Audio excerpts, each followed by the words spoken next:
Kuba uri mu buzima bugoye ntago ari wo murage warazwe, kandi umenye neza ko nta kontara wigeze usinyana n'ibigeragezo.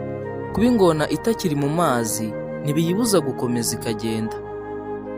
Ariko nusenga wizeye Imana, ahari ubutayu kuri wowe uri buhahindure paradizo, kandi uzasanga ba bandi baguciragaho iteka bari kwihutira gufata umutaka ugukingiye izuba n'imvura, kuko zizaba arizo nshingano zabo kugira ngo iryo zuba n'imvura bitagera ku buzima bwawe.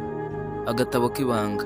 Ntugende udakoze like, kandi wibuke gufollowinga Sabbath Isaac.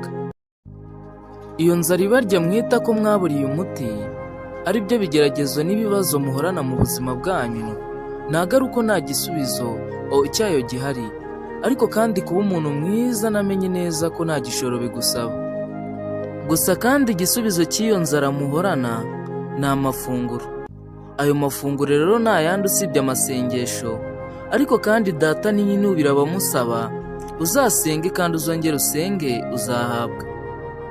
Ese ubundi warasenze habura iki? Agatabo k'ibanga. Ntugende udakoze like, kandi wibuke gufollowinga Sabbath Isaac.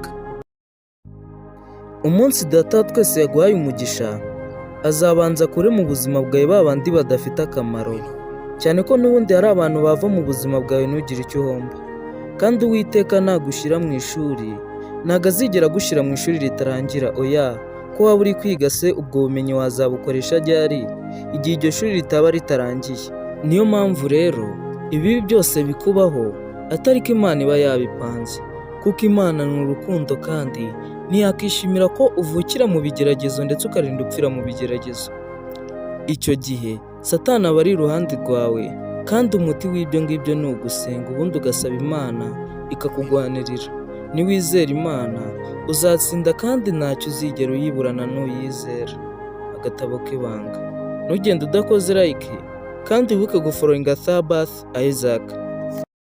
Itafari ryizewe wakoresha igihe waba uri kubaka ubuzima bwawe ni ukudacika intege. Naho sima yagufasha gukomeza iryo tafari mu gihe waba uri kubaka ubuzima bwawe ni ukwigirira icyizere. Agatabo k'ibanga.